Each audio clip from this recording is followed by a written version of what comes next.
En este vídeo vamos a resolver un ejercicio de un examen de un curso pasado en el que combina cuestiones de monopolio con el fallo de mercado de externalidades. Entonces, el enunciado nos dice que un monopolista tiene una función de costes a largo plazo que viene dada por la expresión 30Q y abastece un mercado cuya curva de demanda viene dada por la expresión cantidad demandada es igual a 150 menos el precio. Nos pide en primer lugar determinar la solución de equilibrio y representar gráficamente. Entonces tenemos que plantear el problema de maximización del beneficio de un monopolista.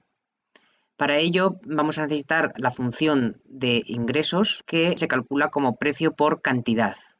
Y el precio viene dado por la curva inversa de demanda, que es precio igual a 150 menos la cantidad total demandada. Y tendremos por lo tanto que la función de ingresos es 150Q menos Q cuadrado.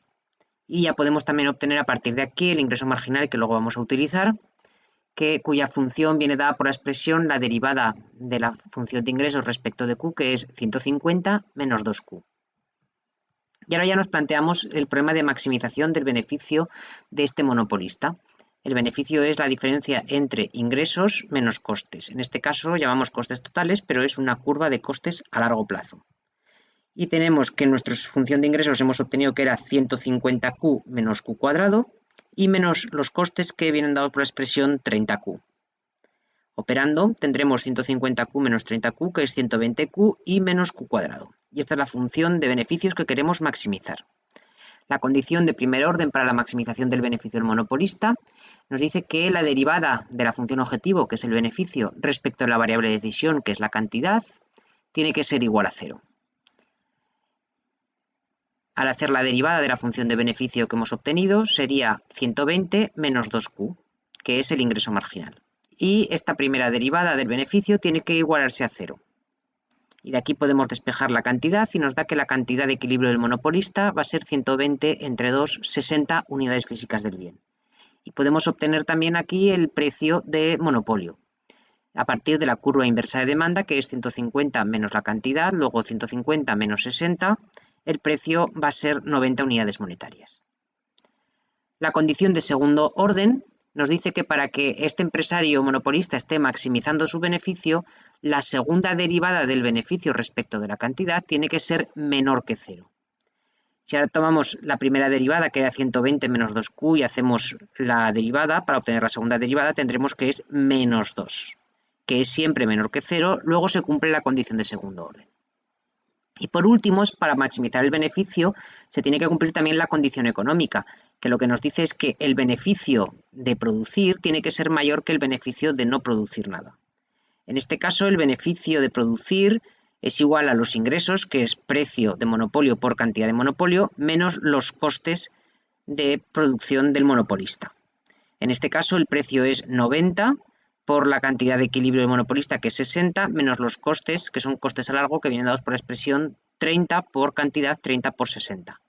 Luego nos queda aquí, esto sería 60 por 60, luego 3.600 unidades monetarias es el beneficio del monopolista.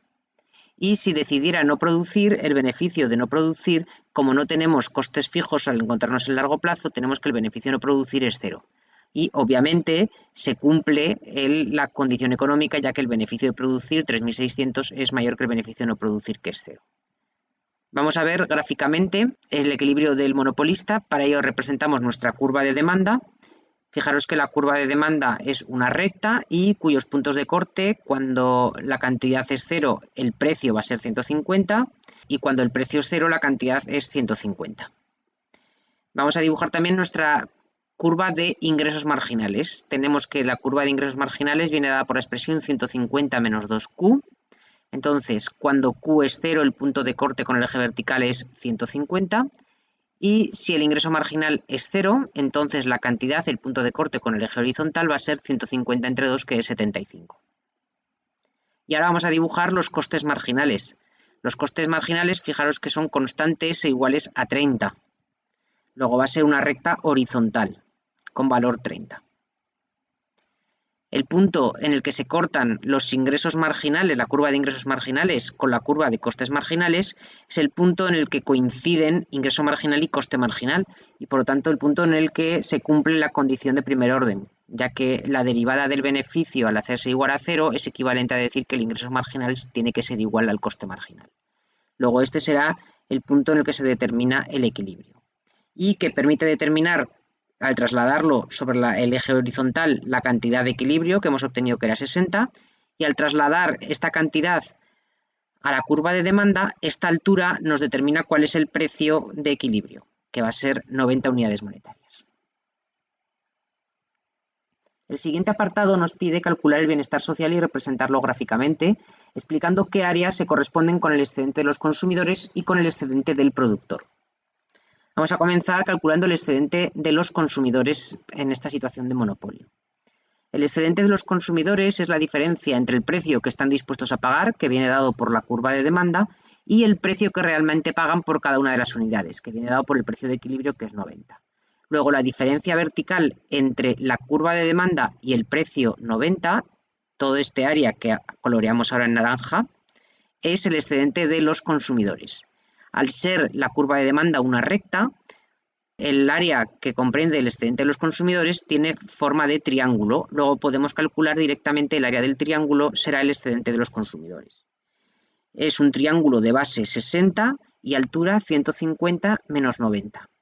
Luego el área del triángulo es base por altura dividido por 2, luego 60 por 60, 150 menos 90, que es 60, y dividido por 2. Tenemos 3.600 entre 2, que es 1.800 unidades monetarias, es el excedente de los consumidores. Y a continuación calculamos el excedente del productor monopolista. El excedente de un productor es la ganancia que obtiene por participar en el mercado. Y esa ganancia se mide como la diferencia entre el beneficio si participa en el mercado, es decir, el beneficio de producir, y el beneficio de no producir. El beneficio si produce hemos obtenido antes que era 3.600 unidades monetarias. Y el beneficio si no produce hemos obtenido que era 0 unidades. Luego la diferencia va a ser 3.600 unidades monetarias. Podemos obtener también gráficamente el excedente del productor, que va a ser la diferencia entre el precio que recibe por cada unidad, que es 90 unidades monetarias, y el precio al cual estaba dispuesto a vender cada unidad, que viene dado por la curva de coste marginal. Y esta es 30 unidades monetarias para cada una de las unidades. Por lo tanto, todo este rectángulo que hemos dibujado en azul representa el excedente del productor monopolista. Y entonces estos 3.600 que hemos calculado como diferencia de beneficio producir y no producir, también se podrían calcular en este caso como el área de un rectángulo es base por altura, luego 60 por 60, 3.600. Y por último, el bienestar social en este equilibrio de monopolio, tendríamos que sería la suma del excedente de los consumidores más el excedente del productor, luego 1.800 más 3.600, que son 5.400 unidades monetarias. En el siguiente apartado introducimos la cuestión de las externalidades. El apartado C nos dice que existen estudios medioambientales que han concluido que la actividad de esta empresa tiene un impacto negativo en el medio ambiente, estimándose que dicho coste externo es 20Q. ¿Qué cantidad debería producir la empresa si esta empresa internalizara dicho coste externo? Es decir, lo tuviera en cuenta en su maximización de beneficios y por lo tanto lo introdujera como un coste más. Bien, en este caso, la condición de equilibrio sería aquella situación en la que el ingreso marginal se iguala al coste marginal. ¿Pero a qué coste marginal? Pues en este caso al coste marginal social, que es igual al coste marginal privado, que eran esas 30 unidades monetarias con las que trabajábamos previamente, más el coste marginal externo. Y el coste marginal externo en este caso también es constante, ya que al hacer la derivada del coste externo tenemos que el coste marginal externo es 20 unidades. Por lo tanto, tenemos por una parte el ingreso marginal, viene dado por la expresión que hemos obtenido aquí arriba, la función de ingreso marginal es 150 menos 2Q. Entonces, este ingreso marginal tiene que ser igual al coste marginal social, que está formado por el coste marginal privado, que es 30, más el coste marginal externo, que es 20.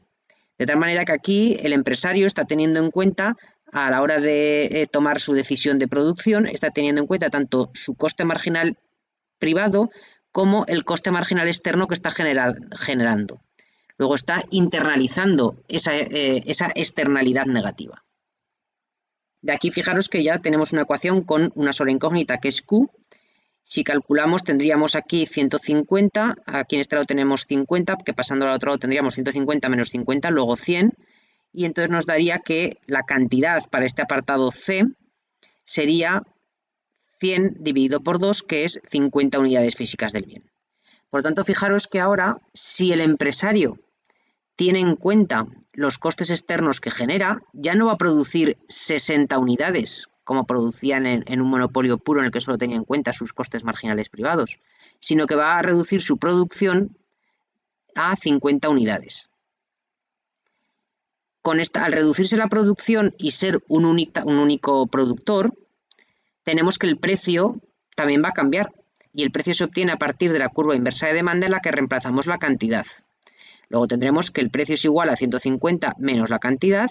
Esta cantidad hemos obtenido que era 50, luego el precio de equilibrio va a ser ahora 100 unidades monetarias. Aumenta respecto del precio de equilibrio en monopolio en el que no se tenían en cuenta los costes externos generados. Y ya por último podemos calcular cuánto será ahora el beneficio de este empresario monopolista que internaliza los costes externos generados. De tal manera que tendremos que el beneficio es el nuevo precio por la cantidad menos los costes. Y en estos costes tendremos que tener en cuenta tanto los costes internos privados como los costes externos generados.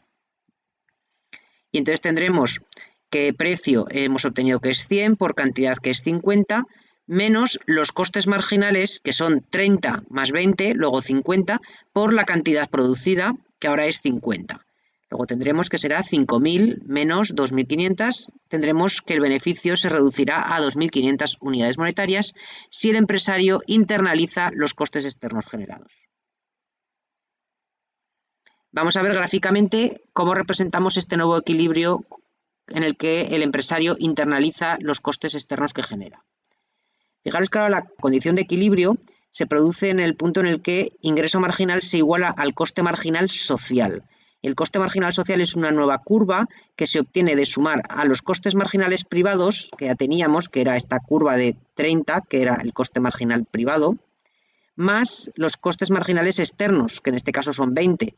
Luego tenemos que la nueva curva de costes marginales sociales va a ser la curva de coste marginal privado desplazada hacia arriba en 20 unidades. Por lo tanto, es una recta horizontal que corresponde al coste marginal social de 50 unidades monetarias. El punto en el que se cortan ingresos marginales, que es la curva verde, con los costes marginales sociales, es el punto en el que se va a determinar el nuevo equilibrio en el que la empresa tiene en cuenta los costes marginales externos que está generando. Este punto, al trasladarlo al eje horizontal, nos determina cuál es la cantidad de nuevo equilibrio, que va a ser 50 unidades, se reduce la producción, y al trasladar esta cantidad sobre la curva de demanda, la altura nos va a determinar el nuevo precio de equilibrio que hemos obtenido, que era 100 unidades monetarias. Y ya por último, el apartado D nos dice, si la empresa estuviera dispuesta a pagar una cantidad fija para obtener un permiso del gobierno para contaminar y seguir desarrollando su actividad sin tener que internalizar el coste externo y cambiar su producción, ¿cuánto estaría dispuesta a pagar como máximo? Aquí lo que nos pide en definitiva es que comparemos los beneficios en una situación y en otra. Acabamos de obtener que si el empresario tiene en cuenta los costes externos generados, es decir, si internaliza esos costes, entonces el beneficio que obtendría serían 2.500 unidades monetarias. Pero si no internaliza esos costes externos, no tiene en cuenta la contaminación que genera, entonces el beneficio que podría obtener es 3.600 unidades monetarias. Luego la diferencia entre 3.600 este beneficio y 2.500 el beneficio si internaliza los costes externos, tenemos que esa diferencia de 1.100 unidades monetarias es lo máximo que va a estar dispuesto a pagar por contaminar.